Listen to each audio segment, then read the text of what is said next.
Welcome to the next lesson of intermediate level crypto API trading from beginner to advanced using CoinDCX API. I am Archit Mittal, founder of Automate Algos, and I am here to guide you how you can use CoinDCX API in a very effective manner. So basically, बात ऐसी है, CoinDCX के अंदर जितनी भी APIs हैं, वो दो पार्ट्स में डिवाइड हो रखी है। एक पार्ट है पब्लिक APIs का और दूसरा पार्ट है अकाउंट APIs का। इन दोनों में फर्क क्या है?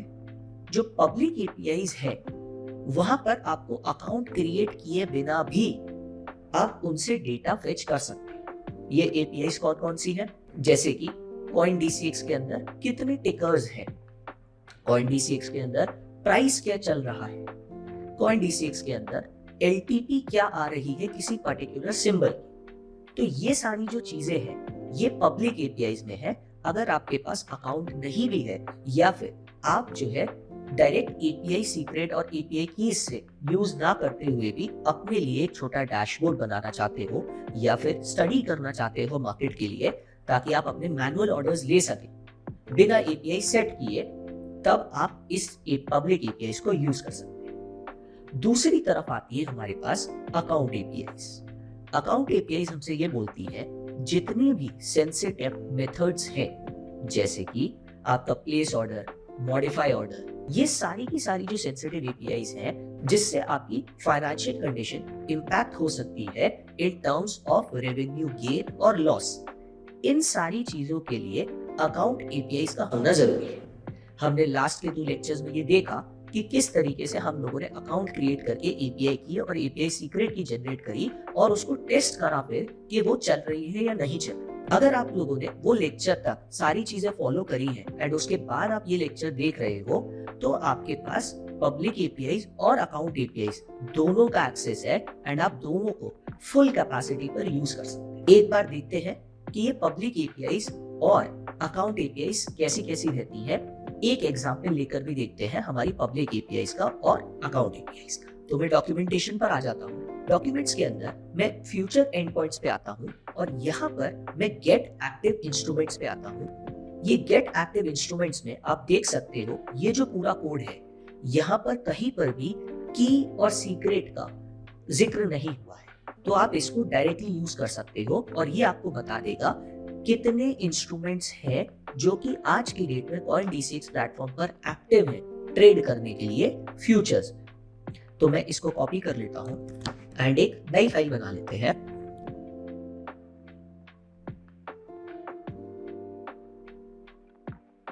और मैं इस कोड को पेस्ट कर देता हूं। मैंने कुछ भी नहीं अलग से लिखा, मैंने सिर्फ कोड को पेस्ट करा है। आप देख सकते हो ये जो डेटा है मैं डायरेक्टली प्रिंट करवा रहा हूं। अगर मैं सिर्फ इस डेटा को प्रिंट करवाता हूं और मैं रन करता हूं, तो आप देखोगे मेरे पास सारे के सारे सिंबल्स की लिस्ट बन के आ गई जो मुझे चाहिए। अब ये सारे सिंबल्स की अगर लिस्ट को आपको कहीं पे स्टोर करके रखना है या फिर इसको आपका एज अ वेरिएबल यूज करना है, तो आप वो यूज कर सकते हो कि कौन सा इंस्ट्रूमेंट कैसा है। तो ये था हमारे पास एग्जांपल एक पब्लिक API का। ये हमने एग्जांपल लिया था फ्यूचर्स API से। जब हम अपनी स्पॉट की सीरीज शुरू करेंगे तब वहां पे हम लोग एग्जांपल्स पब्लिक APIs और अकाउंट APIs के स्पॉट में भी लेंगे। एक अकाउंट API का एक और एग्जांपल कोई देख ले। सो ये एक एग्जांपल है लिस्ट ऑर्डर्स। क्या हमारे पास कोई भी ऑर्डर ओपन है या नहीं है, तो ये सारा का सारा लिस्ट बता देगा। तो चलिए इसको एक बार कॉपी कर लेते हैं। आप देख सकते हो इन APIs के अंदर की और सीक्रेट मांगा जा रहा है। मैं इस पूरे कोड को कॉपी कर लेता हूं और मैं एज इट इज पेस्ट कर देता हूं अकाउंट API के नीचे। ये वाला जो ऊपर पब्लिक API का कोड था, इसको मैं यहां पर कमेंट आउट कर देता हूं क्योंकि अभी हमें इसकी जरूरत नहीं है। और इस वाले कोड में की और सीक्रेट में अपने पुराने वाले कोड से जो मेरी की और सीक्रेट कीज थी, मैं उनको डाल देता हूं। Copy paste. अच्छा, एक चीज और मत भूलिएगा, हम Python 3 यूज कर रहे हैं, तो Python 2 वाला ये जो कोड है लाइन, इसको आपको हटाना है। जब आप ऐसा कर देंगे और ये जो API है ये हमें बताएगी कितने ओपन ऑर्डर्स है। हालांकि अभी मेरे अकाउंट में कोई भी ओपन ऑर्डर नहीं है, तो यहाँ पे एक एम्प्टी सिग्नल आना चाहिए। तो आप देखो यहाँ पे हमारा एम्प्टी एक सिग्नल मैं एक काम करता हूँ, अपने अकाउंट में एक ऑर्डर प्लेस कर देता हूँ और फिर देखते हैं क्या होता है। मैं ETH USDT का ऑर्डर प्लेस कर रहा हूँ एक, और इसका जो है अभी प्राइस चल रहा है 3451, तो मैं इसको 3400 पे कर देता हूँ ताकि हमारे पास ओपन ऑर्डर देखने को मिले। और हम इसमें 30 USDT का एक ऑर्डर प्लेस कर देते हैं। मैं बाय करता हूँ, ये ऑर्डर ओपन हो गया। आप यहाँ पर देख सकते हो नीचे स्क्रीन पर ये ऑर्डर ओपन है। अब इसी चीज को मैं API से कॉल करने की कोशिश करता हूँ। आप देखो यहाँ पे API पे जो पहले ब्लैंक आ रहा था, अब जो है ब्लैंक की जगह यहाँ पे वैल्यूज आ गई। अगर आप इन वैल्यूज को ध्यान से देखोगे तो आपको पता चलेगा कि ये बाय स्टेटस है, इसका जो साइड है वो बाय है, इसका जो पेयर है वो है ETH USDT, और आपके पास ओपन ऑर्डर अभी ओपन है, स्टेटस आपको ओपन दिख जाएगा, ऑर्डर टाइप लिमिट है, और आपको सारी की सारी चीजें जिसपे आपने ऑर्डर प्लेस किया है, जो आपका ओपन ऑर्डर है, वो इस API से आ जाए।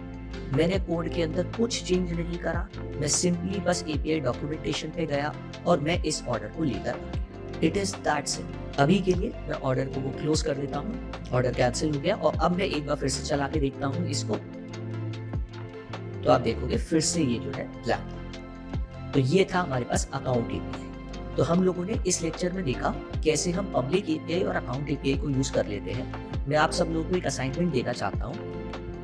आप डॉक्यूमेंटेशन पर आए और डॉक्यूमेंटेशन के जो फ्यूचर एंड पॉइंट्स हैं, इसमें ये जितनी भी APIs दे रखी है, इसमें 2 कॉलम बना ले अपने पास, एक पब्लिक APIs के और एक जो है अकाउंट API के, और उसमें लिखे कौन कौन सी पब्लिक API है और कौन कौन सी अकाउंट API है, और ये चीज आप कमेंट सेक्शन पे लिखकर बताएं। इस प्रैक्टिस से आपको बहुत समझ में आएगा, कोड की बहुत समझ आएगी, और आपको ये समझ में आएगा इस चीज को कैसे देखना है और कैसे आगे यूज। इसी के साथ इस लेक्चर को खत्म करते हैं और नेक्स्ट लेक्चर में मिलते हैं, जहाँ पे हम फ्यूचर्स API ट्रेडिंग के बारे में थोड़ा समझें। Thank you all for joining it. Will meet you in the next lecture. Crypto products and NFTs are unregulated and can be highly risky. There may be no regulatory recourse for any loss from such transactions.